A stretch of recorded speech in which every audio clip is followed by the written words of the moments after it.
Welcome to Fireside Giants. My name is Alex. I'm the co-host here, Anthony Rivardo. Today we've got an interesting segment on the line for you guys, talking about three underrated and undervalued players on this Giants team who can make an impact in 2021.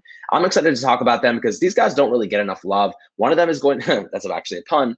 One of them is going to potentially be a starter this upcoming year, and two of them are really solid depth pieces, and we know how important depth is last year, especially with that weak cornerback 2 spot. We saw one of our players step up and have a pretty good Week 17 game, holding down CeeDee Lamb, Michael Galvin, really allowing the Giants to secure a victory when they needed it most. Of course, didn't make the postseason, but they put their best foot forward, and we almost got there. But these three players are pretty fun to watch. They have made an impact in some ways. And the first one we're going to start out with is Julian Love. We're going to talk about each one for a couple minutes, and then we're going to move on to a little film session for you guys, taking a look at 3 clips each, just to take a look at, what they do offer, the positives. And, just to kind of see what they might be able to contribute this upcoming year as a depth piece or starter if need be. But we're going to start with Julian Love. And Julian Love is one of my favorite players in the Giants team. He is quiet, but he gets the job done in multiple facets, right? He's just an incredible guy. But before we dive into Love, Anthony, how are you doing today, my friend? And I'm excited to talk about these 3 players. I'm doing good, and I'm excited to talk about these guys too, because like you said, they don't really get enough publicity. People don't really talk about these guys enough, especially Julian Love. I feel like, we've kind of been on the Julian Love hype train for a while now, ever since he was really drafted. We've been big fans of Julian Love. We even got the privilege of talking to him last offseason, doing a quick interview. That was pretty fun. Great guy, high character guy, really smart, intelligent guy. Went back and finished his degree last year at Notre Dame. And one thing that you notice about Julian Love when you watch him play is versatility. He lines up at free safety, strong safety, slot corner, and he even started playing some out wide corner at the end of this past season. Versatility is key, and it's something that Joe Judge values greatly. Joe Judge loves versatility, and Julian Love is really versatile. So he kind of fits in perfectly with what the Giants want to do on defense. It's kind of a crowded room for the safeties right now. You have Logan Ryan, you have Jabril Peppers, you have Xavier McKinney, and then, of course, you have Julian Love. So it's kind of hard to see exactly where he fits in. But then you remember Julian Love has so much versatility, he'll fit in anywhere. He can rotate in at strong safety, free safety. He can rotate in at corner. And so that really gives him the ability to see the field a lot more than you might expect. Last season, he played 66% of defensive snaps, which is kind of surprising for a guy who's considered a backup. But Xavier McKinney was injured, so he filled in that role. And, the safety position, anytime there's someone injured, I like having that safety blanket where we say, okay, Julian Love can fill in and he can, participate in that position until our starter is healthy to return. So I love having Julian Love on the roster as a dependable backup, a really quality utility player that can just fill into multiple roles anytime there's an injury. We can just call up Julian Love to play there in place of the injured player. And I think that's a really valuable trait to have. Plus, when he's on the field, he does make some pretty good plays. He is a good player. It's not like he's just some measly backup. Like, he is a very high-quality backup. I think that he's a quality enough player to be a starter on probably a lot of teams in this league, but the Giants have him as a backup because we have such a loaded secondary, and I love that fact. I think that's an excellent thing to have. Well, that's a really good problem to have when you're saying, where do we put Julian Love on this defense? That's the problem you want, because we have a lot of talent in that secondary, and Julian Love just helps make it even better. Yeah, if you're a baseball fan, you know the term utility player. That's how I view Julian Love. He is a great utility player for the Giants and capable of filling multiple roles and alignments. Last year they're kind of coining him as a defensive back now, not a corner, not a safety, just a defensive back. And he saw his combined tackles shoot up from 37 in his rookie season to 64. The kid's only 22, 23 years old, super young, 17 assists last year, tackle for a loss. He had 5 in his rookie campaign. He had 3 passes defended. He was pretty much adequate across the board for what the Giants asked him to do. And like Anthony said, 66% of snaps, 721 overall snaps. He played 47% on special teams. So as Joe Judge loves with his players, he used him on special teams and as a defender, really supplemented that injury to Xavier McKinney, fractured his foot during training camp. And Love really is that utility guy you can depend on at multiple spots: slot corner, outside corner, strong safety, and free safety. Having a player that can play that position or all those positions at an average level is a huge, huge value. He is one of the most undervalued guys on this team. People forget about him, but I'll tell you what, you would realize it if we didn't have him, because, the players that we have rotating in due to injury or due to fatigue or whatnot would be a lot worse, and you'd really feel the loss of some of these players. Julian Love covered it up very nicely. So Shout out to him, and we'll hop on over to our next guy, Tate Crowder, before we look at some film a little bit later on all three of these guys we're going to talk about. But Tate Crowder, another interesting player. He could end up stealing that starting position next to Blake Martinez away at linebacker too.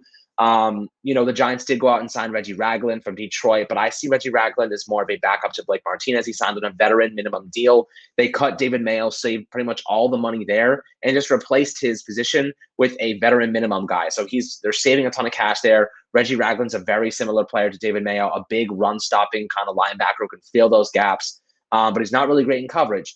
And that's kind of how I see his play. I think he's an adequate backup for Blake Martinez, but I don't see him playing an every down role. I think Tate Crowder plays more third downs and later down role, but Reggie Ragland might come in and play those run stopping roles with Blake Martinez on first down for the most part. That might be something that the Giants look to do in terms of trying to stop the run, getting two linebackers who can do that, and utilizing that trio of safeties to hold it down in coverage, along with their phenomenal cornerback group with Adoree Jackson, James Bradbury, Aaron Robinson, Darnay Holmes, and Rodarius Williams. Tossing Isaac Yiadom, throw him a bone, and Julian Love, of course. So Tate Crowder is definitely an interesting player. Of course, Mr. Irrelevant last year, the last pick in the 2020 NFL draft, ended up making an impact for the Giants. He had a fumble recovery for a touchdown, 57 combined tackles. He played 37% of defensive snaps. To get that much value from the last pick in the draft is phenomenal. And the Giants had a top 10 unit in points allowed per game, and he played over 35% of snaps. That's a pretty significant number. And I'll tell you what, Tate Crowder having that much of an impact tells me a lot about the coaching staff and how well they've prepared these young players to make an impact, and how they've helped them develop. Because Tate Crowder was seen as more of like a kind of an overall kind of average guy that maybe, lacked athleticism in some parts, lacked coverage ability. And he made some big plays. And I'll tell you what, he tipped a ball that ended up being intercepted by Darnay Holmes against Seattle, had a touchdown return against Washington. I remember those plays very, very clearly. And I think when you have that memory and you can remember those significant moments and he's attached to them, it means something, Anthony. So what are you thinking about Tate Crowder and his role this upcoming season?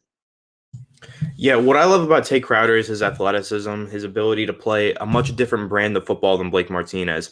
Blake Martinez is that downhill thumper, that run defender, that plugging gaps and reading the offense to get into where the running lanes are going to be. That's what he's great at.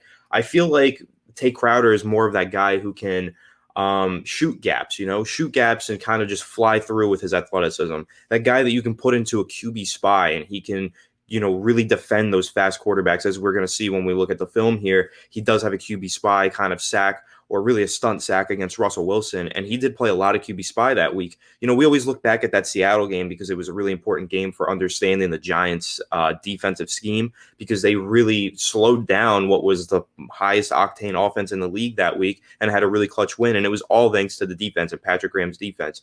But what you really take away from that game in particular, first of all, you take away how the Giants scheme against particular opponents. It's a different scheme every single week, and for that week, they diagnosed a perfect scheme. But one of the things that you notice within that scheme that they set out for that week was the QB spies and the QB contains. They did a phenomenal job using all of these different edge rushers and speedy, young, athletic linebackers. All of the young guys played a lot in that game. Cam Brown played a lot more than he usually does. Tate Crowder played more than he usually does. Carter Coughlin played more than he usually does. All those young guys were playing more because they're so speedy. They're athletic. They have the quickness to guard Russell Wilson as he moves out on the QB contains and QB spies. That's where you want Tate Crowder or Carter Coughlin, Cam Brown. And so that's what Tate Crowder does really well. He has that athleticism, that speed to play those QB contains, to kind of be that cleanup guy as well sometimes. Once the contain is broken, he can get there and he can clean up the play as a QB spy. And I think that's where he really comes into play as being a lot different than Blake Martinez, because Martinez is not really the guy you want playing those QB spies. He doesn't really have that lateral quickness, that sideline to sideline speed to chase down a Russell Wilson, but Tate Crowder does, and I think that's where he's really important for this defense.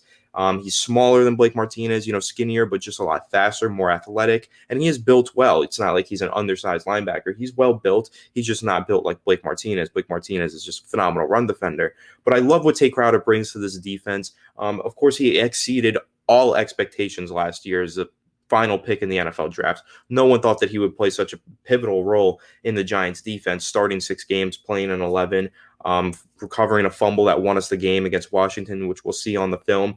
he played really well in his rookie season. It was an impressive year, exceeded all expectations, as I said. And I'm excited to see what he can do in year 2 because it looks like the Giants are confident enough in him to give him a pretty large role this upcoming season. They didn't go out there and get any more inside linebackers, really, other than Reggie Ragland. But I agree with Alex's analysis on Reggie Ragland. He's going to be the backup for Blake Martinez, the run defending first and second down role. But I think that third down role, those passing plays, that's when you want Tate Crowder out there, not only as a coverage linebacker, but as a guy who can defend the quarterback, as the quarterback's linebacker. He's the guy who can man mark the quarterback and the QB spies and contains. And I think that's a really key factor, especially when you look at the way the NFL is going. Pretty much every quarterback is mobile now. They can all get out of the pocket if they need to. So you need a guy like Tate Crowder who is quick enough and has enough intelligence to play those QB spies to a high level. I agree. I think that's a huge point to consider with Tate Crowder. He has the athleticism and speed to, QB spy on some guys like Russell Wilson, Lamar Jackson, whatever it might be. And you have to have linebackers that can diagnose plays quickly and recognize what's happening. And I think he did a pretty good job against Seattle. We'll see him play a little bit later where he does make a play against Russell Wilson. And, it shows you that he has underrated athleticism. And I think that year of experience is essential. This upcoming offseason training camp, in-person training is going to be tremendous for him, especially with a great defense around him. As Anthony says, like all the time, the trickle-down effect is a real thing. When you have great players all around you trying to help, great coaches all around you helping, it's about maximizing talent at that point. Like the Giants have put in place such a phenomenal group of people to help everybody succeed. There is so much potential that is yet to be had. We saw in the past, James Betcher's group, the coaches, the players, did not really work well together. They did not have that chemistry you wanted, but this group does. Logan Ryan being there, Adoree Jackson, Blake Martinez, Leonard Williams, all these guys kind of have leadership roles. And then Patrick Graham was an absolute badass. I'm excited to see what they can do with Tate Crowder and maximizing a player that really wasn't expected to be much in the first place. But the next guy on the list is BJ Hill. BJ Hill is going into the last year of his rookie deal. This is an interesting situation because BJ Hill, we've always begged kind of the Giants to give him more of a role because he is a pretty decent pass rusher. But I actually like him in a rotational role because the Giants do have Dexter Lawrence and, you have Leonard Williams and, of course, Danny Shelton, who's a big, big boy soaking up those double teams. I think BJ Hill as a rotational piece, taking some fatigue away, mitigating fatigue for Dexter Lawrence is a big thing. You can really insert BJ Hill in the 4-eye, insert him at the 3 tech. You can even put him at 5 tech if you wanted to, and he can get the job done. I think he's good in those roles. I think they're going to use him really strategically alongside Dexter Lawrence to really offer more of a pass rush on third downs. And having Dexter Lawrence in there on the early downs to, provide more of a run-stopping presence. Because I think BJ Hill, while adequate at run-stopping, is more of a pass rusher from the interior. So I would like to see them using him more on third downs and really getting after the quarterback. Maybe even using kind of a Dexter Lawrence at nose tackle, Leonard Williams at 3 tech, and then BJ Hill at 3 tech. I could kind of see that combination of guys being more beneficial than having Danny Shelton in there on third downs. So I think that's kind of how they might look to use BJ Hill in that pass rush forward mentality that he does bring to this defensive front, Anthony. But when you're thinking about BJ Hill going into his last year, do you think he's going to ball out? What do you think his role will be? And do you think this coaching staff can get any more out of him? No, see, what I like about BJ Hill a lot is he is a really good backup for a guy like Leonard Williams or for Dexter Lawrence because he is a really good 3 tech. I see him line up mostly as 3 tech or 4-eye, which basically means he is a defensive end. He's not quite enough to go out to the 5 tech and play that edge rusher role, and he's also not quite enough to move into that 1 or 0 tech and play that nose tackle role. But I really like him as that 3-eye or a 4-eye rather and 3 tech role, lining up between the guard and the tackle. I think that's where he fits best, and I think that's, in some ways that can be disappointing for BJ Hill because that was the role he was playing his rookie season. He had 5.5 sacks that year, and then, of course, the Giants go ahead and they trade for Leonard Williams, and then you kind of are like, okay, now where does BJ Hill fit? And he kind of got pushed down the depth chart. Granted, great trade. Leonard Williams is a stud. He's one of the best defensive linemen in the NFL. But you do have to feel for BJ Hill and say, okay, you looked like you were going to be a long-term starter for this team, and now you look like you're going to be a long-term quality backup, though. But that's kind of the same thing with Julian Love. Julian Love looked like he could be a starter. Now he's a really high-quality backup. So basically what the Giants have is that little utility player on the back end with Julian Love who fits in at all these different positions. He's a really high-quality backup. And then on the front end, at the defensive line, you have a really quality backup who can flip to either side of the line, play there, and fill in for any injuries. And I don't even think he necessarily has to fill in for injuries. One thing that we did see Patrick Graham do a lot more last season with Leonard Williams, and we saw Betcher do in 2019, was move him around to different defensive alignments. So we saw Leonard Williams play mainly a 3 tech or a 4-eye position, but we did also see him play that 1, that 0, that 2-eye. We saw him play a lot of 5 tech, surprisingly, line up as the edge in a lot of these defenses. And I think that's where you really see creativity come into play. And that's where you see BJ Hill's role get carved out. Those plays where you have a guy like Dexter Lawrence move over to 0 or 1, you can bring BJ Hill in to play his 4-eye or 3. And I think you're going to see that more often now because Danny Shelton's the starting 0 or 1, and we don't really feel too confident in Danny Shelton. We think he's average to above, but he's not Dalvin Tomlinson. And I think they're going to supplement the loss of Dalvin Tomlinson by moving guys like Leonard Williams or Dexter Lawrence over to that 0 or 1, playing that nose tackle role more frequently than they have in the past. So those plays where you have Dexter move over to the 0, I think you have BJ Hill move over to the 3 or the 4-eye. And those plays where you have Leonard Williams move outside to the 5, that's when you also supplement or you put in BJ Hill at the 3 or 4-eye right there, and you have Leonard Williams play the edge. So BJ Hill, yes, he's a backup, but I do see him playing a lot more than he did last year just because we did lose Dalvin Tomlinson. So that creates more opportunities, more moments where Patrick Graham moves those guys on the defensive line around, substitutes BJ Hill in, and he plays a more versatile role than he has in the past. Yeah, I think that's a good analysis of what BJ Hill's kind of future looks like with his team. He might end up just walking in free agency. Probably the likelihood the Giants can find another pass rushing interior lineman in the draft next year. They have a couple picks. So I think this probably will be his last year unless he balls out and they feel it necessary to resign him. But let's dive into some of the film for these guys. We've got 2 or 3 clips each for each one of these guys. And I think we picked a couple good ones, showcasing what they're capable of producing this upcoming year and really what they offered this team. So let's dive right into that, my friends. Okay, so right off the bat, we're going to start with Julian Love. And Julian Love, as we said before, played various alignments last year. He was in cornerback, he was a strong safety, he was a free safety, he played in the slot a little bit against CeeDee Lamb. But right here, he's at the bottom of your screen, number 20. He's lined up against what seems to be Michael Gallup. Here's a jet sweep by CeeDee Lamb across the formation. I'm going to try and kind of spell this whole entire play out for the people listening on Spotify and Apple so they can kind of visualize what's happening here. But essentially, you're going to see CeeDee Lamb coming across on a jet sweep. It looks like they're going to rotate into a cover 3 here. Julian Love's dropping back in off-ball coverage, but what happens is Xavier McKinney steps up and makes a tremendous play, bullying through the block and really hitting CeeDee Lamb as he runs by. And Julian Love steps up from this off-ball coverage kind of corner situation, and he stops up, seals the edge, and they kind of gang tackle CeeDee Lamb here. And it's a really nice play to see because Julian Love is that versatile guy who can play multiple positions. He diagnoses his play very well. He's a very smart corner. That's what I love the most about Julian Love is that he's not a physically imposing player, but he's so damn intelligent when he's on the field. You can tell he understands plays. He is very quick to diagnose what's happening, and he does it right here. He showcases this with CeeDee Lamb coming across the line of scrimmage and making a very nice stop here to seal the edge, especially with only one defender in the vicinity. So I think it's really good to see Julian Love making that play and really stepping up as an outside corner and contributing in that way. Yeah, I think my analysis of this play is, first of all, Xavier McKinney does a phenomenal job here. This is a man coverage, but he, travels across the line of scrimmage, across the formation with CeeDee Lamb and kind of chases him down and puts him into an awkward position where he sets up Julian Love, who is in the right position at the right time. So that's an important thing. And I think you see here from Julian Love his safety instincts. He is really intelligent, as Alex is saying, but the way that he's playing this outside corner role in this man coverage, he kind of backs off and then he notices, okay, this is a run play. Let me shoot this down. And that's kind of where you see his background at safety these past 2 seasons. He's played a lot of safety, and you kind of see it coming into play here. Despite the fact that he's lined up as an out wide corner, he's basically playing like a strong safety on this play, getting down to the line of scrimmage and making a run stop. So I think it's a phenomenal play by Julian Love. I also think it's a phenomenal play by Xavier McKinney. And one of the things that excites me about this play, those are 2 really young safeties that we have on this team that are going to be here for a long time. Can't wait to see them continue to grow together, continue to play together, and make more awesome plays just like this.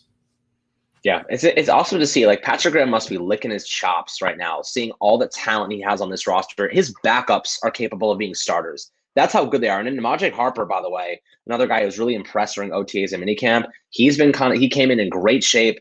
And another guy to watch out for this upcoming summer training camp. But here we go again. Julian Love, Giants running cover 2 man.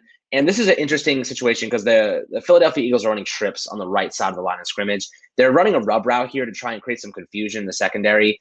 And James Bradbury gets kind of caught behind on the rub route as the bottom receiver.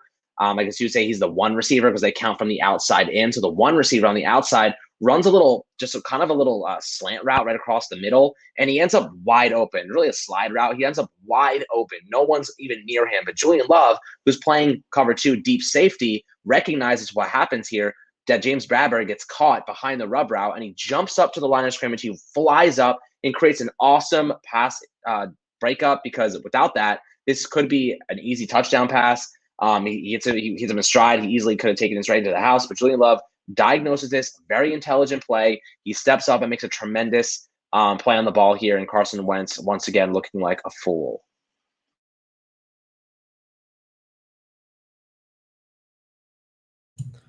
Yeah, I love this play. I think this is one of Julian Love's best plays. It's that cover 2 man. On the bottom of the screen, from the wide angle, you see James Bradbury kind of get tripped up. James Bradbury doesn't make a mistake too often, but on this play, they run a nice rub route. Really nice passing concept here by Philadelphia. Gets their receiver wide open across the middle of the field. James Bradbury can't get over there in time. And Julian Love reads Carson Wentz. One of the key things here, what safeties need to do to be good, to be successful in the NFL, they have to read the quarterback's eyes. First of all, they have to read what's happening in front of them in terms of what the receivers are doing, but they also have to read the quarterback's eyes. So Julian Love notices that this guy is breaking wide open over the middle because there's a busted coverage. So what he does, he notices Carson Wentz is throwing there, so let me shoot down and defend this and break this pass up. He does leave a route open over the top there. As you see, the corner route does get open from the slot, but that's okay because he already knows that Carson Wentz is throwing this first read over the middle. This first read got wide open. Carson Wentz is already winding up when Julian Love shoots it down, and this is just a phenomenal play because he's supposed to be playing into that end zone. Those 2 deep safeties are supposed to just cover the end zone completely, but because there's a busted coverage underneath, Julian Love bails on his coverage and just makes the play. This should have been a touchdown. Phenomenal play here by Julian Love. Those instincts that we were just talking about, the high football IQ, the intelligence to read this and react so quickly. Really, really great play here. One of the best I've seen Julian Love make in his short career so far, and promising career that is. So love this play. Really think it shows off what Julian Love is capable of, how high intelligence he is, and really just a great play. And also Carson Wentz probably should have gone to his second read there, but Carson Wentz is kind of garbage. So good luck, Indianapolis. Just subtle shots at Carson Wentz. I love it. And Jalen Hurts now in Philadelphia. God bless them. They're running the gauntlet of crappy quarterbacks. But let's take a look here at Julian Love playing deep free safety right now. And again, kid is so freaking smart, right? That's kind of the idea when it comes to Julian Love. He's not physically imposing. He's not a huge guy. Doesn't have the exact measurables you want, but he's so intelligent. He understands breaks. He understands timing. He understands positioning. And he understands the diagnosing of plays and seeing what's happening in front of him. The kid, you can clearly tell, spends a lot of time in the film room to make up for his deficiencies, which is what he should be doing. And I think that's what makes players great. When you have that combination of actual athleticism, talent, and intelligence, that's when you get Pro Bowl level talent. Unfortunately, Julian Love is not the most physically imposing player, but he's so freaking smart that he can at least become an adequate starter, at least a phenomenal backup piece. And here you'll see James Bradbury makes a phenomenal play, playing zone coverage, and he moves up here, and he ends up forcing an incompletion, which falls right into Julian Love's lap. And Julian Love is from Chicago, so I always love to see him making plays in Chicago. And see, he's just kind of backtracking here in the secondary, kind of just diagnosing this play, making sure nobody gets over top of him. He sees he's watching the quarterback here, seeing his eyes, and the second he winds up to throw that ball, he knows he's not going to get beat over top. So he just starts running forward, bam, reacts in the right place, interception. Giants have the ball. Now, the Giants make so many freaking plays against Chicago, somehow never manage to win these games, but they really do play really well. Just that the offense has not, I guess, played to expectations the last 2 years. But defense surely has played phenomenal football. Yeah, unfortunately, the offense didn't get it done there. But one of the things from that game, this particular game, this week 2 matchup with Chicago, if you remember, we kind of lost because we couldn't score in the red zone. Giants kind of fixed that problem this year. They got Kenny Galladay, they got Kyle Rudolph, 2 red zone threats. So hopefully going forward, we don't lose games because we can't score in the red zone, despite our defense playing phenomenal as Julian Love is on this play. Again, I love on this play his vision, his high football intelligence, and his read and react. He sees the ball get thrown. He starts to move into position just in case there's a tip. There is a tip. He reacts. He makes a play. He's a playmaker, and I think that's important right here. Just the read and react here from that free safety role. Again, we've seen him play a different position here pretty much every single play. We saw him play strong safety on this last clip. He's playing free safety on this clip, and we saw him play out wide corner on the first clip. So I think that's really important to see, just that versatility, how he really is efficient in multiple different roles, and he can fill in for pretty much anybody who gets hurt in the secondary. Love that versatility that Julian Love brings to the team. Yep, and now we're going to jump over to Tate Crowder, linebacker. And the first play right off the bat, we're going to look at his probably most impactful play of the season, a fumble recovery that he takes to the house. He outruns Terry McLaurin. I think he actually pulls his hamstring on this. He's running so fast. But it shows his athleticism, right? He is dribbling this thing like a basketball before he manages to pick it up. But this is a momentum shifting play in this game, right? And I think that Tate Crowder showing that he can do this, he can take a ball to the house, he can, do these type of things with his athleticism is a great sign for him moving forward. And, if he's capable of doing it athletically, then it just comes to the intelligence part. It comes to watching film, comes to diagnosing plays. And that's where we're going to see Tate Crowder really take that step forward. And we're going to see right here, he's just playing spy. I think it's Kyle Allen still in the game, or is it? Yeah, I think it's still Kyle Allen. And he's just playing spy. He's watching. Ball cuts loose, picks it up to the house. And Tate Crowder played a lot of linebacker spy this year. I mean, Terry McLaurin's on his ass, though. He's coming for him. But he doesn't end up catching up, ends up scoring that, getting 6 points. And Graham Gano, automatic Graham. The golden boot does not miss extra points. So that is a 7th point right there. So when it comes to Tate Crowder, very underrated player for the Giants. He's getting better. You can tell that injury, that hamstring he pulled on this run right here really set him back. I really think that extra experience would have been essential for his growth and development. Unfortunately, just didn't turn out that way. Injuries happen in the NFL. But it's great to see him, making an impact this early in his campaign and his career, really, as the last pick in the 2020 NFL draft, Anthony. So what are you seeing in this play? Does this get you hyped for the season and his potential moving forward? Yeah, of course, this gets me hyped for the season, potential going forward. What I see on this play is another high intelligence player. He's playing the quarterback spy here. Like we were mentioning earlier, they love to put him in that QB spy role just because of the athleticism that he brings. But he also does have pretty good read and react skills, kind of like Julian Love, and he does have high intelligence. So you see him here playing that QB spy, just reading the quarterback's eyes, just reading what the quarterback is doing. And of course, as soon as he sees that ball fumble, he crashes and he goes in, recovers it. Basically, as soon as he sees the quarterback getting wrapped up for the sack, he's going in to clean it up and make sure that quarterback goes down. And then he happens to fumble, and Tate Crowder is already in position, the position that he should have been in. He plays this play perfectly. He's just doing his job. His job wasn't to go get the sack. It was to be the cleanup guy in this quarterback spy. And being the cleanup guy, when you see a fumble, you pick it up. And then he has the athleticism here. You see Terry McLaurin trying to chase him down. Terry McLaurin's a fast player. Tate Crowder's pretty fast too, so he's able to win the foot race. He did have a head start, but he won the foot race and got into the end zone. And I think that was a pretty phenomenal play there by the rookie. Yep, and you're going to see another one right here. Against Seattle, the Giants played a lot of spy to keep Russell Wilson contained in the pocket, sealing the edge. We saw Leonard Williams play spy, Carter Coughlin. We saw Blake Martinez play spy. We saw Tate Crowder do it. Patrick Graham took out all the stops to try and stop Russell Wilson, and they had arguably one of the best games of the season, especially on defense. I think they had one of the best defensive performances of the season against Seattle in the entire NFL.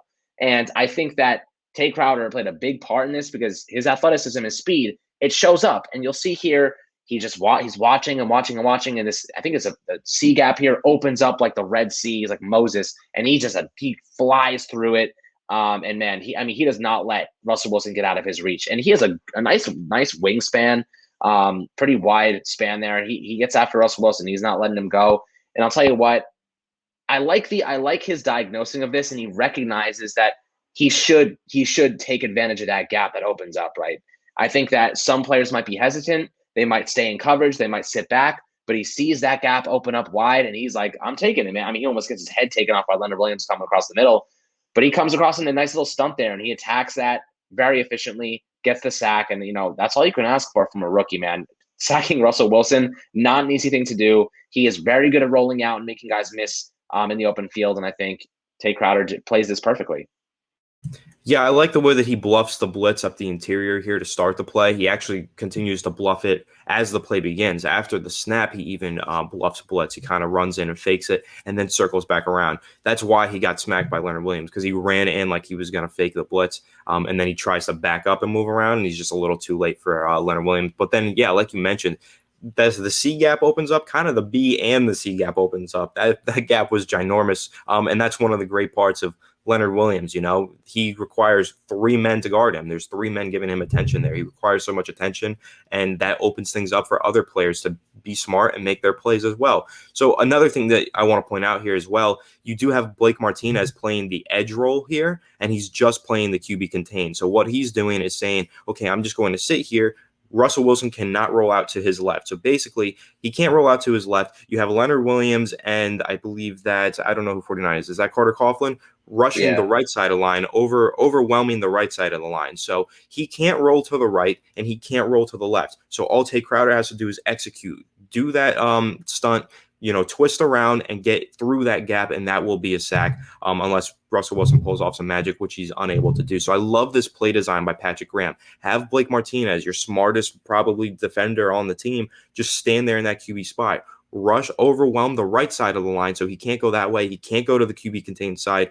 If Tate Crowder can get through that middle of the offensive line, that's a sack, and he executes it, and it's a great design by Patrick Graham. Love this play here. Shows 2 things. Shows how great Patrick Graham is, and it shows actually more than 2 things. It shows how great Blake Martinez is as well, but it also shows how intelligent Tate Crowder is. He really fakes that blitz at the beginning, that interior blitz, and that really causes the offensive line to start moving more to the right than they should have been, and then he swings back around and is intelligent enough to do that, get through the gap, and also makes a really good tackle as Russell Wilson tries to escape. So love this play. I think it was a great one to include. Yeah, and just look at who's blitzing right here for the Giants. You have Carter Coughlin, Tate Crowder, Leonard Williams, and Blake Martinez. You have 2 actual pass rushers. 2 of those guys rushing are 7th-round picks from last year. Talk about creativity, and they get the sack on Russell Wilson. Talk about creativity. You had Xavier McKinney come up, just fake a blitz and drop back into coverage. He covers that passing lane up right for, you see Russell Wilson looking downfield. Xavier McKinney sitting right underneath of it. And then you have 2 7th-round picks in Carter Coughlin and Tate Crowder closing on Russell Wilson. You have Leonard Williams commanding a triple team over here. That's how worried they are about him. And then you have Blake Martinez just playing spy in case he rolls out. I mean, it's crazy to watch. It's crazy to watch this and actually just think about how insane Patrick Graham got with this, considering the personnel he had at his disposal. Now we have Azeez Ojulari, Afadio Denabo, Ryan Anderson, Ellerson Smith, plus Lorenzo Carter and O'Shane Ximenez. What more can you ask? And here, this is the last play for Tate Crowder, I believe. And we're going to see him shoot the gap and make a very nice run stop here. I'm going to skip ahead just because Andy Dalton is slow as molasses. Yeah, Dalton calls 6 audibles on this play just for there to be a tackle for loss. It's kind of comedic. Yeah. Andy Dalton thinks he's got the Giants all figured out. They're not budging, and Tate Crowder stuffs this very nicely. The all 22 views, but just look at, he's full steam ahead. He burst through this so nicely. And you have on the outside, I believe it's David Mayo also rushing the passer off the edge, and he's actually doing a pretty good job bursting through those tight ends. They're playing 12 personnel, I believe. So this is a heavy run formation for Zeke. You have Tate Crowder, who just is basically looking around. He's communicating with Devontae Downs what he's about to do, and he sees David Mayo. David Mayo already bluffs it. He looks like he's already about to jump through that, so he already kind of gives it away. That's why Andy Dalton makes that adjustment in the first place. And you're going to see Tate Crowder, right? He just shoots that C gap, right? They're double teaming David Mayo, which I don't know, maybe not the best idea as David Mayo. Maybe you have one of those tight ends really allocate to that C gap. And then you have Dalton Schultz, I believe, or maybe, I don't know who number 80 is, but a bigger tight end. He ends up trying to fill that gap. He's too late to it. Tate Crowder bursts into the backfield, gets Ezekiel Elliott. Mr. Relevant taking down Ezekiel Elliott. You love to see it, and he's hyped after it. Yeah, so actually, when you were making that analysis on the double team of David Mayo, so when they start the play, yes, they should double team the edge because you have to move the edge. If the edge rusher sets the edge and keeps the edge contained, then there's nowhere for the running back to go, which David Mayo does a really good job doing, setting the edge here. But what you're supposed to do, double team to start, but then it's a one-on-one, and number 80 has to get upfield and make that second level block on Tate Crowder. Unfortunately for the tight end, Tate Crowder is just so damn fast that he's already shooting this gap. Tate Crowder does an excellent job of reading this play. It's a read and react thing. It all starts with his eyes, his vision. He reads it, and then when he reacts, he's so damn fast shooting this gap. There's no way for number 80 to get to that second level and make this block. He cannot make two blocks on this play because Tate Crowder is too fast. And then, of course, when you watch the play and you really break it down, you also see that Dexter Lawrence has a huge role here. I was about to say, man. He's just guiding number 78. Yeah, he does a phenomenal job here in run. He blocks two guys with one arm. Yeah. Look at this guy. I was like, oh my God, I didn't even realize. I looked over and I was like, oh my, look at this. He holds two guys up, standing up. He's holding two offensive linemen up. Like they are not even moving. And he opens that gap up for Tate Crowder. This Dexter Lawrence makes this play happen. You know, he allows that gap to open up for Tate Crowder. I mean, look at this. Another Moses situation for Tate Crowder, who seemingly is turning into a prophet as he is parting seas here. And Dexter Lawrence is sitting here like, I'll take on all your offensive linemen. I will pick them up and open these gaps. It's unbelievable how strong he is. Yeah, so basically what the Cowboys are doing here, if you rewind it, mid-play, you can see they're trying to run duo, which is where you try to get as many double teams on the field as possible. So they're trying to double team Dexter Lawrence. Dexter Lawrence is just too much of a beast. And they're trying to double team the edge. And as you see, they're also double teaming Dalvin Tomlinson. Duo is you try to get as many double teams as possible. So they're running duo. Tate Crowder kind of just blows it up. He gets through that gap really fast. So that double team on David Mayo is supposed to break off, and then there's supposed to be a single block on Tate Crowder. Just Tate Crowder's too fast. He blows it up. And then, of course, as we mentioned, Dexter Lawrence is moving that offensive guard across the line of scrimmage, blowing that play up. It's really just phenomenal run defense by the whole Giants defense there. It was a really nice play. Yep. Well, and we'll finish off with a couple of BJ Hill clips, just taking a look at what he's going to offer this team moving forward. And I believe he does has a nice sack here. Yep. He bursts through there. This is actually supposed to be a screenplay. So it shows BJ Hill's fast, man. He's a good pass rusher. He has good transition from speed to power and power to speed, but the guy's fast. You see here, this is supposed to be a screen. The offensive lineman essentially let BJ Hill go, but he's a big boy and he's hungry and he wants Mitchell Trubisky for dinner here. And he bursts through here and look how fast he puts on the afterburners. Mitch Trubisky's waiting. He's waiting as long as he can. Doesn't really have an angle to throw to his running back here. And BJ Hill just swallows him whole. Really nice. Yeah, the whole defense does a phenomenal job here. Jabril Peppers doing a good job defending the running back. And I think even Ogletree, I know we don't like to talk about Ogletree too much or give him any praise, but I think Ogletree doesn't do much. It's Jabril Peppers who does a good job getting to Tariq Cohen. But really, the pass rush gets there so quickly. Of course, on a screenplay, yeah, you're not really blocking the defensive lineman. You're just kind of moving out of the way of them and then blocking for the running back.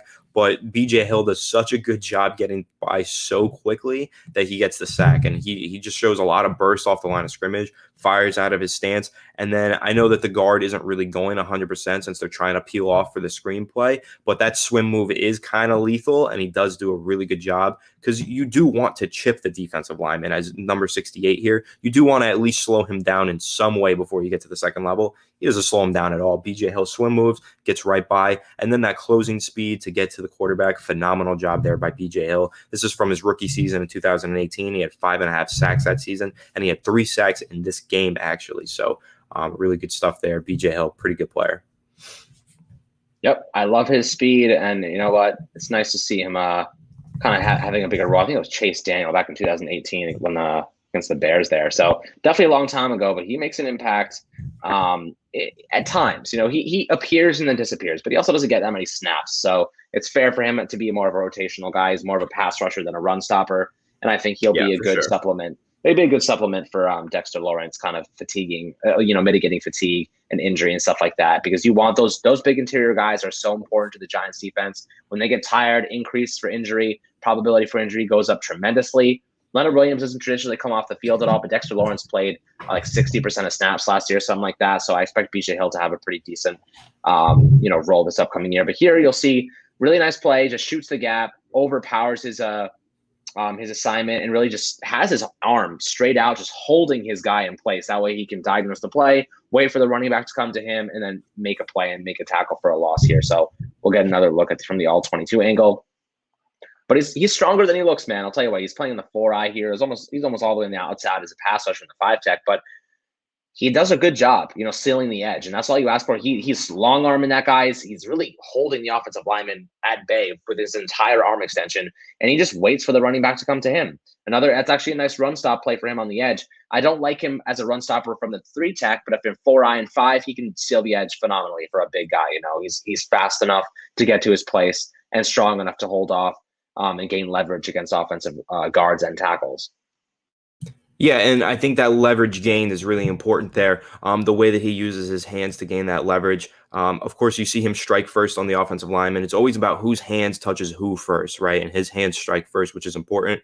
They're strong, and he does stab pretty well and hold that arm out, which is really good. And of course, once again, you're going to take notice of the fact that Dexter Lawrence blew this play up. Dexter Lawrence, Dalvin Tomlinson, and then BJ Hill cleans it up with really good edge setting. But Dexter Lawrence kind of just blows up that gap, and then he's got to move to the second gap, and BJ Hill already blew up that gap as well. So phenomenal job by the entirety of the Giants defensive line here. We keep seeing Dexter Lawrence just pop up on the tape, which I think is something to take note of. Might have to do a film breakdown on him alone pretty soon, just because he is honestly low-key dominant. Nobody really talks about him enough, so might have to do that. But BJ Hill here doing a phenomenal job cleaning up and setting the edge. Yeah, man. Dexter Lawrence shows up. I'll tell you what, I've seen him show up so many times during these clips of other players. And it's like we're looking at random clips of 3 different players doing different things entirely. And Dexter Lawrence, for whatever reason, is showing up in all of them as a very impactful guy. So I expect him to have a big year. And I think he's going to play 65, 70 plus snaps. And the Giants are going to need him because he's an integral part of that interior defensive line. But let's take a look at the last clip here, for BJ Hill. And I think he gets a nice little power rush, bull rush sack here. This one looks like Mitch Trubisky.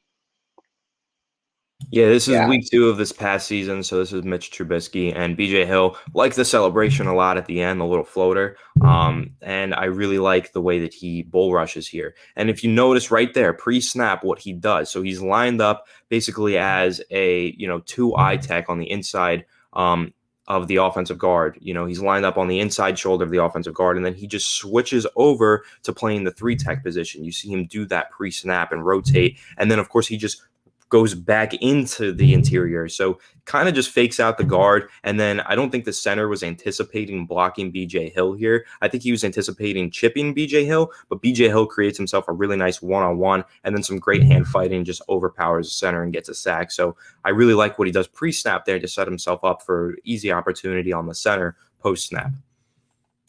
Yeah, it's that one thing I've noticed that BJ has really strong hands. He's always using those hands to try and push up and get that hand leverage off of his chest plate. And he does that really well. I did it on the last clip too. So he does it in all phases against the run as a pass rusher, and he moves over to that center there, and he really takes advantage, manages to unlatch it. I think it was actually the same player as he did against the run too. So I think, he noticed that that center was unable to get his hands on him. He could overpower him.